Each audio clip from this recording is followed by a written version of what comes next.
बिस्मिल्लाहिर्रहमानिर्रहीम, अस्सलामु अलैकुम। लाखों करोड़ों दुरूदो सलाम मोहम्मद मुस्तफ़ा सल्लल्लाहु अलैहि वसल्लम और आले मोहम्मद पर।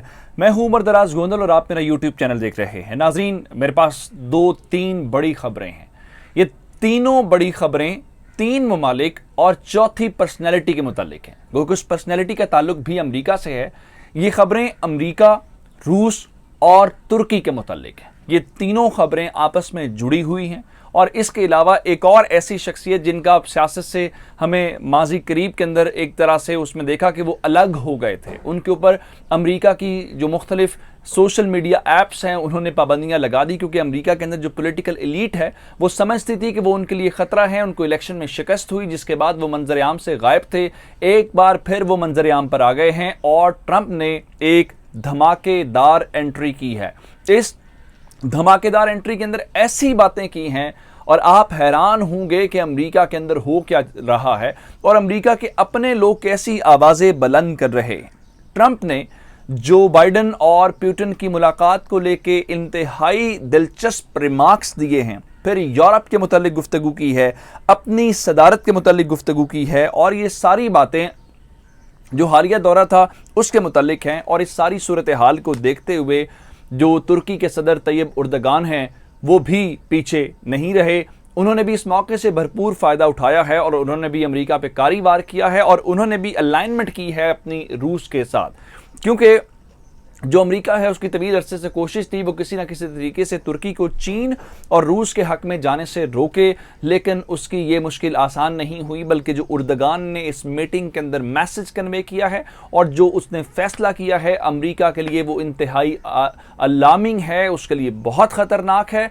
आपने वीडियो मुकम्मल देखनी है, क्योंकि अमेरिका के लिए बहुत मुश्किल वक्त है और रूस के लिए आसान वक्त है। उसके लिए क्या आसानी पैदा हुई है, ये तमाम तफसीलात आपको वीडियो के अंदर मिलेगी। तो सबसे पहले आपसे गुजारिश करेंगे कि हमारा यूट्यूब चैनल सब्सक्राइब कर लीजिए, बेल आइकन के ऊपर क्लिक कर लीजिए ताकि हमारी आइंदा आने वाली वीडियोस बर वक्त आप तक पहुंचती रहें। जनाब, हुआ यह है कि अमरीकी सदर ट्रंप जो हैं, जैसे ही इलेक्शन के अंदर उनको शिकस्त हुई और जो बाइडन अमरीका के नए सदर मुंतखब हो गए, तो उसके बाद अमरीकी सदर डोनाल्ड ट्रंप मंजर-ए-आम से मुकम्मल तौर पे गायब थे। अब उन्होंने अपने गोल्फ क्लब से अमरीका के फॉक्स न्यूज़ को, जो उनका बड़ा हामी चैनल है, उसको उन्होंने बुध की रात एक टेलीफोनिक इंटरव्यू दिया है। और इस टेलीफोनिक इंटरव्यू के दौरान मामला यह है कि ट्विटर, फेसबुक और इंस्टाग्राम ने उनके ऊपर पाबंदियां आयद कर रखी हैं कैपिटल हिल हमले के बाद कि वो अपना वर्जन नहीं दे सकते। अच्छा, ये बड़ी हैरान कुन बात है कि अमेरिका वैसे फ्रीडम ऑफ एक्सप्रेशन की बातें करता है, हमारे मुल्कों में कहता है जी बिल्कुल काम करो। अपने मुल्क में जो उनको चैलेंज कर रहा है उसको बैन किया हुआ है। खैर, बैन करने के बावजूद भी ट्रंप जो है वो मंजर-ए-आम पे आए हैं और उन्होंने एक टीवी इंटरव्यू दिया है। इस टीवी इंटरव्यू के दौरान उन्होंने जो पुतिन की और जो बाइडन की मुलाकात हुई है, इस मुलाकात के अंदर जो बाइडन की बैंड बजा के रख दी है और इस तरीके से बैशिंग की है कि आपकी सोच है। मिसाल के तौर पे उन्होंने वर्ड इस्तेमाल किया है कि गुड डे फॉर रशिया। उन्होंने कहा कि ये समिट का दिन था, ये रूस के लिए इंतहाई शानदार डे था, और कहते हैं कि वी गॉट नथिंग, यानी हमारे हिस्से में कुछ नहीं आया। और ये कहा कि अमरीकी सदर जो बाइडन ने सिर्फ और सिर्फ रूस को खुश करने के लिए और अपना इक़्तिदार बचाने के लिए रूस को गैर मामूली रियायतें दी हैं वो जो डिज़र्व नहीं करते थे। और उनके ख्याल में जो वर्ल्ड स्टेज सजा था वहाँ पे जो बाइडन की परफॉर्मेंस इंतहाई कमज़ोर थी और अमरीका की लीडरशिप इस किस्म की नहीं हो सकती।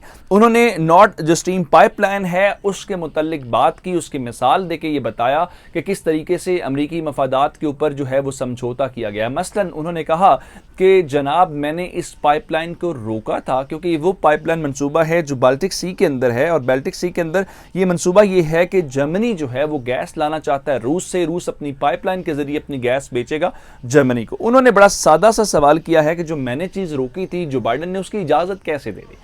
ट्रंप ने बड़ी मिसालें दी। उन्होंने कहा क्या हमारी गाड़ियां वहां पे बिकती हैं? नहीं बिकती। उन्होंने कहा इनकी मर्सिडीज, इनकी BMW जो हैं वो हमारे मुल्क में बिकती हैं। ये कैसे हो सकता है कि हम की हिफाजत भी हम करें और ये उन लोगों से चीज़ें खरीदें जो हमारे दुश्मन, यानी रूस की मिसाल दे रहे थे। और फिर एक और जो बात उन्होंने की है, उन्होंने यूरोप के ऊपर बिलखुसूस चढ़ाई की है, और यूरोप के ऊपर जो चढ़ाई की है वो तिजारत को लेकर की है, और कहा है कि हमें स्क्रू किया है यूरोप ने।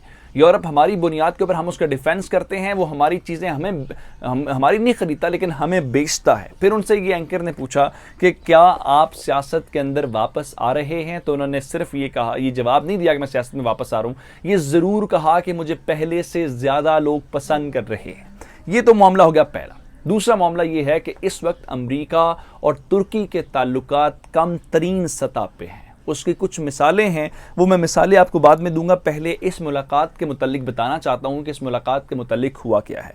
उर्दगान साहब की और बाइडन साहब की मुलाकात हुई है और इस मुलाकात के मुतालिक जो तफसीलात आई हैं वो ये हैं कि रूस चूँकि यहाँ पे कुछ जो मिसाइल डिफेंस सिस्टम है वो तुर्की को देना चाहता है और 2017 के अंदर कोई $2.5 बिलियन का मुआहदा हुआ रूस और तुर्की का। इसको लेके अमेरिका को बहुत तहफ़्फ़ुज़ात थे और अमेरिका ये समझता था क्योंकि नेटो का पार्ट है तुर्की और नेटो के जो इक्विपमेंट्स हैं, जो हमारे तैयारे हैं, उसको लेके हमारी टेक्नोलॉजी रूस के पास जा सकती है, इसलिए तुर्की जो है वो ये मिसाइल सिस्टम ना खरीदे। इस मुलाकात के दौरान जो बाइडन के ऊपर उर्दगान ने ये वाज़े कर दिया है कि हमारी पोजीशन अनचेंज्ड है, हम तुम्हारा दबाव बर्दाश्त नहीं कर रहे, इसलिए हम रूस से ये मिसाइल सिस्टम खरीदने जा रहे हैं, हम आपका दबाव बर्दाश्त नहीं करेंगे। और अमरीकी सदर के ऊपर ये वाज़े कर दिया है। और एक और बात भी उन्होंने की है कि हमें मालूम है कि F-35 जो प्रोग्राम है तैयारों का, लड़ाका तैयारों का, हम उस तैयारे का हिस्सा थे और ये जारी बात और ममालिक भी थे, तो आपने यकतरफा तौर पर निकाल के हमारे साथ ज़्यादती की है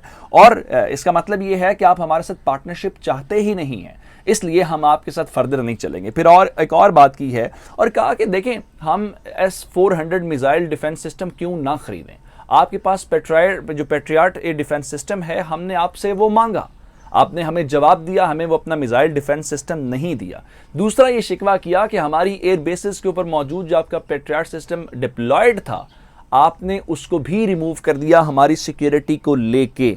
अब मामला ये है कि आज़रबाईजान पहुंचे हैं इस वक्त तुर्की के सदर तैयब उर्दगान, और आज़रबाईजान का आपको मामला हाल ही में जो अंदाज़ा होगा कि वो किस तरीके से तुर्की के लिए क्या अहमियत है, और तुर्की जैसे ही वहाँ से ये आए हैं तो सीधे आए हैं। अच्छा, इसके अलावा एक और जो प्रॉब्लम है वो प्रॉब्लम ये है कि जो आर्मीनिया वाला मसला था, आर्मीनिया वाले जेनोसाइड को लेके, उसको लेके भी अमरीकी सदर बाइडन ने आके तुर्की के मफाद के ख़िलाफ़ काम किया है। उस तुर्की के मफाद के ख़िलाफ़ काम करने की वजह से तुर्की अमेरिका का दबाव क्यों ले, ये है वो सबसे बड़ा मसला जिसकी बुनियाद के ऊपर अब तुर्की भी सारे मौके को देखते हुए अपनी अलाइनमेंट 2 ब्लॉक्स के साथ कर रहा है, उसमें एक रशिया है और एक चाइना है। इस चीज़ को देखते हुए, क्योंकि अमेरिका का ख्याल ये है कि वो दबाव से, वो डरा के, वो धमका के, वो तैयारों वाले प्रोग्राम ख़त्म करके जो है किसी तरीके से रूस के ऊपर, जो तुर्की है उसके ऊपर दबाव डालेगा, लेकिन दबाव डालने वाली ये पॉलिसी नाकाम हो गई है।